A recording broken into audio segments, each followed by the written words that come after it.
Amazon is one of the most data-obsessed companies ever built.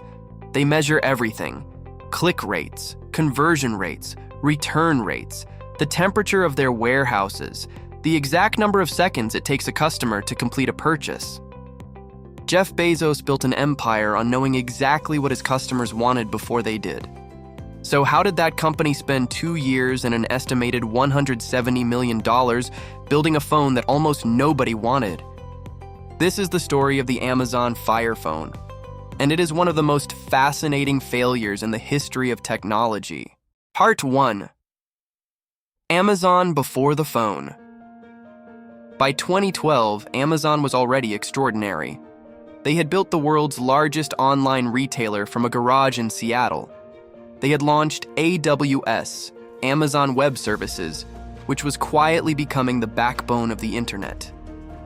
They had invented the Kindle, which had transformed book publishing. They had launched Prime, which had changed what consumers expected from delivery. Jeff Bezos was, by any measure, one of the greatest business minds of his generation. He had an almost supernatural ability to think 10 years ahead, to spot what customers would want before customers knew they wanted it. And he wanted a phone. The thinking made sense on paper. Amazon's entire business was built on selling things to people, and by 2012, people were increasingly buying things on their phones. Mobile commerce was exploding. But Amazon's presence on smartphones was entirely dependent on Apple and Google, companies that were, at various points, direct competitors. If you bought something on an iPhone, Apple took a cut. If you used Google's Android, Google controlled the experience. Bezos wanted Amazon to control its own destiny in mobile. He wanted a direct line from Amazon's ecosystem to its customers' pockets. He wanted Amazon's phone, his phone. And he was going to build it whatever it took. Part 2. Building the Fire Phone. The Fire Phone was built inside a secretive Amazon R&D unit called Lab 126, the same lab that had created the Kindle and the Echo. It was staffed with some of the best hardware engineers in the world. They had resources, talent, and time, and they spent a lot of that time building something genuinely innovative. The Fire Phone's headline feature was called Dynamic Perspective, a system using 4 front-facing cameras and infrared sensors to track the position of your head and create a 3D effect on the screen. As you tilted the phone, the display shifted to give the illusion of depth. It was technically impressive, genuinely impressive. The engineering required to make it work was remarkable, but nobody had asked for it.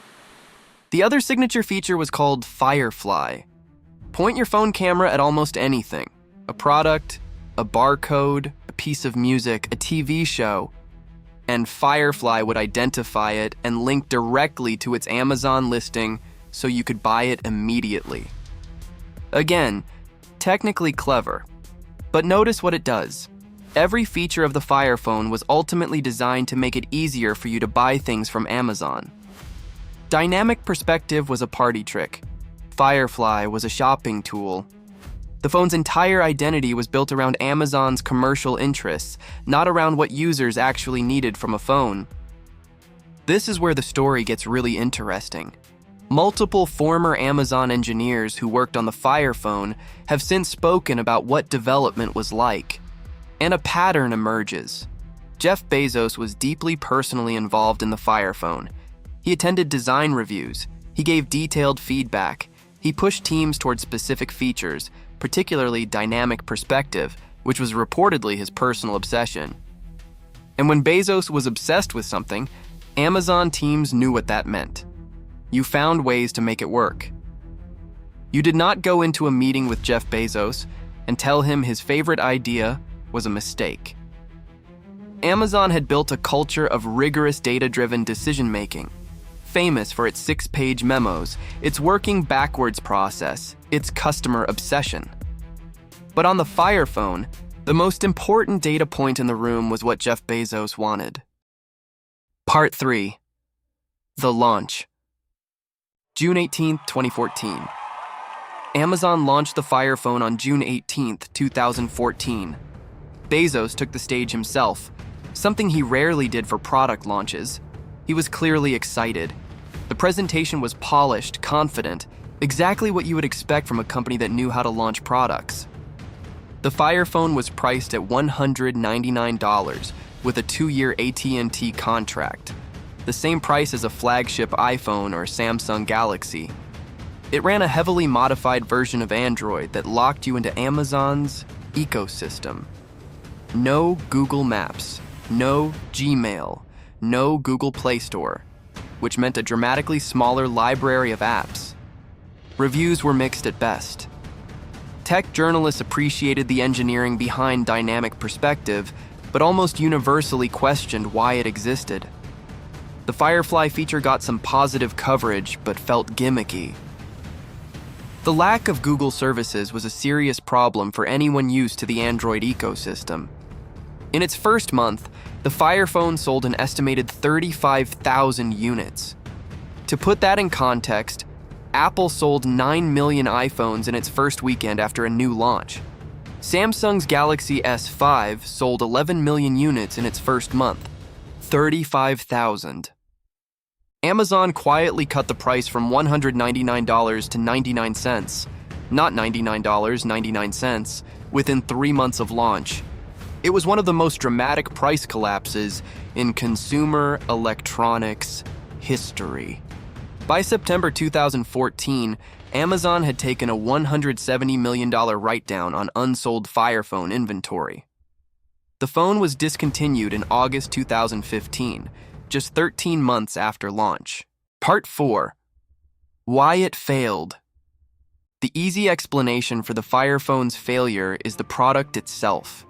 No Google services was a deal-breaker for most Android users. The app ecosystem was too small. Dynamic Perspective was a solution to a problem nobody had. The price was too high for what it offered. All of that is true, but it does not explain why Amazon, with all its data, all its customer insight, all its product development discipline, built that product in the first place. The real reason: a CEO who stopped listening. Here is what the Fire Phone actually reveals about Amazon in 2014. It reveals what happens to even the best companies when a brilliant founder becomes convinced that their instinct matters more than the evidence. Amazon's entire product philosophy was supposed to be built on working backwards from the customer. You start with what the customer needs and work backward to the product. It's one of the most famous principles in Silicon Valley. But the Fire Phone was built working forward from what Jeff Bezos wanted. He wanted a phone with a dramatic visual feature. He wanted a device that put Amazon's shopping ecosystem directly in customers' hands. He wanted to compete with Apple and Samsung on their own terms. None of those things were what customers needed from a phone in 2014. Customers needed a great camera, fast performance, a huge app ecosystem, Google Maps, reliability, things that were already covered perfectly by the iPhone and Samsung Galaxy. There is a concept sometimes called the innovator's trap, different from the innovator's dilemma, but equally dangerous. It goes like this. A founder builds a company by trusting their instincts over the data, because in the early days, the data does not exist yet. That instinct over data approach works. The company grows, the founder becomes more confident in their instincts, and gradually, data stops being a check on instinct and starts being something you use to justify decisions already made. Jeff Bezos was not ignoring data on the Fire Phone because he was careless. He was ignoring it because he had spent 20 years being right when everyone else was wrong. When you have that track record, it is very hard to hear the data telling you that this time you are not right. Part 5. What we can learn. The Amazon Fire Phone is a gift to anyone who studies business, because it shows you that failure is not just about bad companies making bad products. It shows you that the same strengths that make a company great can, in the wrong context, produce spectacular failure. Lesson 1. Customer obsession is only valuable if it is honest. Amazon's greatest strength was obsessive focus on what customers wanted. The Fire Phone abandoned that in favor of what Amazon wanted from customers: a captive audience for its shopping ecosystem. The moment you start designing products around what you need from customers rather than what they need from you, you have lost the plot. Lesson 2. Brilliant track records are dangerous. Jeff Bezos' extraordinary success gave him authority that overrode the normal checks within Amazon. Nobody could tell him the Fire Phone was a mistake because he had been right too many times before. This is one of the most common causes of failure in founder-led companies at scale. The founder's past success becomes a liability that nobody is allowed to question. Lesson 3. Differentiation has to solve a real problem. Dynamic Perspective was genuinely innovative. Firefly was technically clever. But innovation that does not address a real customer pain point is not innovation. It is engineering for engineering's sake. The best product features are invisible because they solve problems so elegantly the user never has to think about them. Dynamic Perspective was the opposite. It demanded attention without delivering value. A footnote worth adding: Amazon did not give up on hardware after the Fire Phone. The Echo, launched the same year, was also a Lab 126 product. It went on to define the smart speaker category and generate billions in revenue. The difference? The Echo solved a genuine problem people had not even articulated yet: hands-free access to information and control at home. It worked backwards from a real need. The Fire Phone worked forward from Bezos' vision of Amazon's future. Same company, same lab, same year, opposite outcomes. The difference was not talent or resources. It was whether the product started with the customer or with the CEO.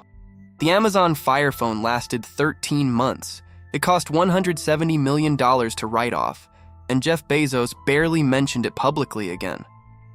But it taught the business world something important: that even the most disciplined, data-driven, customer-obsessed company on the planet is not immune to the oldest failure mode in business: a leader who is too confident to be wrong. If you found this interesting, the Nokia video and the Chiquita story are both on the channel, links in the description. And next week we are looking at WeWork, the startup that convinced the world it was worth $47 billion. Subscribe so you do not miss it.